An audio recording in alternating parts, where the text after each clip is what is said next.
Hello दोस्तों, चलिए शुरू करते हैं class 11 physics chapter 1 part 1 physical world, जिसके कंटेंट्स कुछ इस प्रकार के हैं। बट शुरू करने से पहले कुछ मैथमेटिकल टूल्स हैं जिनको आपको याद रखना ज़रूरी है।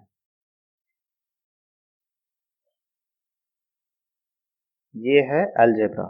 अलजेब्रा के सारे इक्वेशंस बहुत यूजुअली यूज होते हैं, इसलिए इनको याद रखना है। ये है quadratic equation, a x square plus b x plus c is equal to 0 का अगर फॉर्म रहे तो उसका रूट्स जो होगा वो इस तरह का होगा। ये है बाइनोमियल थ्योरम। बाइनोमियल थ्योरम जो है वो हम लोग अक्सर ही यूज किया करेंगे, तो इसको थोड़े अच्छे से देखना है।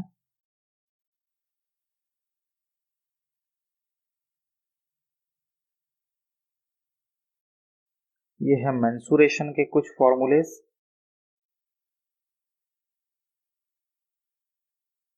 सबको स्क्रीनशॉट मार सकते हैं आप। ये है कुछ ट्रिगोनोमेट्रिकल रेशियोज। अगर कोई राइट एंगल ट्रायंगल होता है तो quotient identities, reciprocal identities, Pythagorean identities, बहुत सारे फॉर्मूलाज यहाँ दिए गए हैं। आप वीडियो को पॉज करके और स्क्रीनशॉट ले लीजिए ताकि ज़्यादा लाभ मिल सके।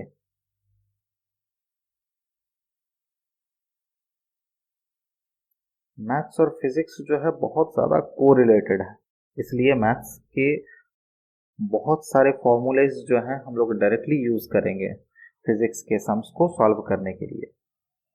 साइन, कोसाइन, टेंजेंट, ये सब का किस एंगल पे कितना वैल्यू होगा ये भी याद रखना बहुत ज़्यादा इम्पोर्टेंट है। इस टेबल को पूरी तरह से याद कर लीजिए। और ये है डिफरेंशियल और इंटीग्रल फॉर्मूलाज, ये भी बहुत ज़्यादा यूज़ करेंगे हम लोग। बेहतर होगा अगर डिफरेंशिएशन और इंटीग्रेशन आप करके उसके बाद फिजिक्स पे हाथ लगाएं।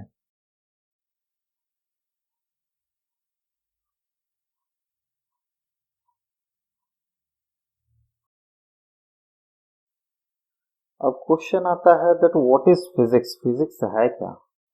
तो फिजिक्स साइंस का एक ऐसा ब्रांच है जिसमें हम लोग नेचर के बेसिक लॉज को स्टडी करते हैं। अब आते हैं बेसिक क्वेश्चन फिजिक्स में, मतलब नीड क्या है। पहला नीड है यूनिफिकेशन। यूनिफिकेशन मतलब क्या? यूनिफिकेशन मतलब होता है कि कुछ कंसेप्ट्स और लॉज की मदद से हम लोग फिजिकल फेनोमेना को एक्सप्लेन कर सके। जैसे कि Newton's law of gravitation. Newton's law of gravitation से हम लोग किसी ऐसे ऑब्जेक्ट का मोशन को डिस्क्राइब कर सकते हैं जो कि अर्थ की टुवर्ड्स गिर रहा है। और सेम चीज से हम लोग ये भी पता कर सकते हैं कि मून का मोशन अर्थ के अराउंड कैसा है और प्लैनेट्स का मोशन सन के अराउंड कैसा है। दूसरा है रिडक्शनिज्म। रिडक्शनिज्म क्या होता है? हम लोग मैक्रोस्कोपिक बॉडीज में जो चेंजेस आ रहे हैं उसको माइक्रोस्कोपिक लेवल पे समझ सके। जैसे कि थर्मोडायनामिक्स इसलिए डेवलप किया गया था ताकि हम लोग मैक्रोस्कोपिक प्रॉपर्टीज को समझ सके, जैसे कि temperature, thermal energy, entropy etcetera. लेकिन बाद में ये प्रॉपर्टीज हम लोग मॉलिक्यूल्स के काइनेटिक थ्योरी से समझ पाए। नेक्स्ट आता है ब्रांचेस ऑफ फिजिक्स। फिजिक्स के बेसिकली दो ब्रांच होते हैं, एक होता है क्लासिकल फिजिक्स और एक होता है क्वांटम फिजिक्स। क्लासिकल फिजिक्स में हम लोग मैक्रोस्कोपिक फेनोमेना से डील करते हैं जो कि लैब में हो सकते हैं, टेरेस्ट्रियल हो सकते हैं या फिर एस्ट्रोनॉमिकल हो सकते हैं। और ये ब्रांचेस इंक्लूड करता है मैकेनिक्स, थर्मोडायनेमिक्स या इलेक्ट्रोडायनेमिक्स। सेकेंड ब्रांच है क्वांटम मैकेनिक्स जो कि डील करता है माइक्रोस्कोपिक फेनोमेना पे। माइक्रोस्कोपिक मतलब हो गया एटम लेवल पे, मॉलिक्यूल लेवल पे या फिर न्यूक्लियाई लेवल पे। फिजिक्स के मेनली 6 सब डिसिप्लिन्स होते हैं: mechanics, optics, thermodynamics, electrodynamics, quantum mechanics और रिलेटिविटी। मैकेनिक्स में हम लोग मटेरियल ऑब्जेक्ट्स के बारे में पढ़ते हैं, उनके मोशन के बारे में पढ़ते हैं, जैसे कि रॉकेट का प्रपल्शन। ऑप्टिक्स में हम लोग पढ़ते हैं लाइट के नेचर को, किस तरह से मिरर्स में इमेजेस बनते हैं, किस तरह से लेंस में इमेजेस बनते हैं वगैरह। थर्मोडायनामिक्स में हम लोग टेम्परेचर, इंटरनल एनर्जी, एंट्रोपी के चेंज को मैक्रोस्कोपिक लेवल पे समझेंगे। किस तरह से हीट इंजन्स और रेफ्रिजरेटर्स वर्क करते हैं ये भी समझेंगे। इलेक्ट्रोडायनामिक्स में हम लोग चार्ज्ड और मैग्नेटिक बॉडीज के इलेक्ट्रिक और मैग्नेटिक फेनोमेनास को स्टडी करेंगे। कूलम्ब्स लॉ, फैराडेज लॉ, आगे जाके ये सब पढ़ना है।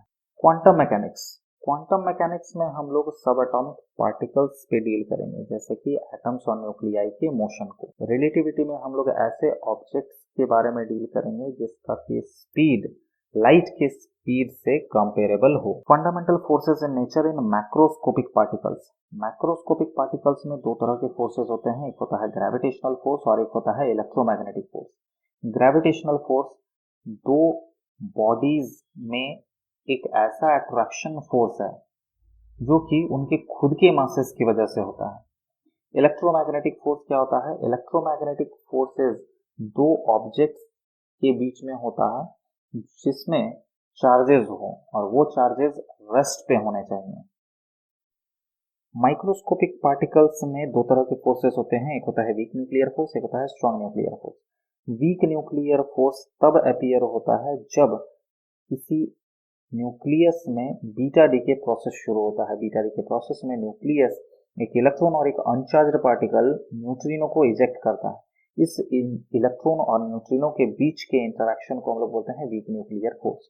स्ट्रॉन्ग न्यूक्लियर फोर्स एक ऐसा न्यूक्लियर फोर्स है जो कि प्रोटॉन्स और न्यूट्रॉन्स को न्यूक्लियस के अंदर बांधे रखता है। इन चारों फोर्सेस के बीच अगर रेशियो निकाला जाए तो ग्रेविटेशनल फोर्स सबसे ज्यादा वीक होते हैं, उसके रेस्पेक्ट में weak nuclear force 10 to the power 25 times होते हैं। उसके रेस्पेक्ट में ही electromagnetic force 10 to the power 36 times होते हैं और सबसे ज्यादा स्ट्रांग होते हैं स्ट्रांग न्यूक्लियर फोर्स, जो कि ग्रेविटेशनल फोर्स के रेस्पेक्ट में 10 टू द पावर 38 टाइम्स होते हैं। अब आते हैं कंजर्वेशन लॉज पे। पहला लॉ ऑफ कंजर्वेशन है law of conservation of energy. Law of conservation of energy कहता है कि एनर्जी को ना ही हम लोग क्रिएट कर सकते हैं ना ही डिस्ट्रॉय कर सकते हैं, बस एक फॉर्म से दूसरे फॉर्म में वो चेंज हो सकता है। इसका मतलब कि टोटल एनर्जी एक आइसोलेटेड सिस्टम का हमेशा कांस्टेंट रहता है। सेकेंड लॉ है law of conservation of linear momentum. Law of conservation of linear momentum कहता है कि किसी सिस्टम का लीनियर मोमेंटम हमेशा कांस्टेंट रहता है जब तक उस पर कोई एक्सटर्नल फोर्स एक्ट न कर रहा हो। जैसे कि एक राइफल और बुलेट का सिस्टम, राइफल और बुलेट सिस्टम इनिशियली रेस्ट पे है। जैसे ही राइफल से हम लोग बुलेट को शूट करते हैं, बुलेट आगे की तरफ जाता है विद अ लार्ज वेलोसिटी, लेकिन मोमेंटम को कंजर्व करने के लिए राइफल बैकवर्ड्स रिकॉइल करता है और ऐसे वेलोसिटी से रिकॉइल करता है ताकि सिस्टम का मोमेंटम जो है वो फाइनली जीरो हो जाए। नेक्स्ट है law of conservation of angular momentum. Law of conservation of angular momentum कहता है कि एक सिस्टम का एंगुलर मोमेंटम हमेशा कांस्टेंट रहता है जब तक कि उस पर कोई एक्सटर्नल टॉर्क ना लग रहा हो। फॉर एग्जाम्पल, कोई प्लैनेट किसी इलेप्टिकल ऑर्बिट में अगर रिवॉल्व कर रहा है सन के अराउंड, तो जैसे ही वो सन को अप्रोच करता है उसका मोमेंट ऑफ इनर्शिया घट रहा है, क्योंकि इनर्शिया जो है वो रेडियस पे डिपेंड करता है। लेकिन इनर्शिया घटने के कारण उसका एंगुलर मोमेंटम कांस्टेंट रहे, इसलिए एंगुलर स्पीड जो है वो बढ़ जाता है। चौथा है law of conservation of charge. Law of conservation of charge कहता है कि एक आइसोलेटेड सिस्टम का टोटल चार्ज जो है वो हमेशा कांस्टेंट रहता है। Charge can neither be created not destroyed. ये बस एक बॉडी से दूसरे बॉडी में ट्रांसफर हो सकता है।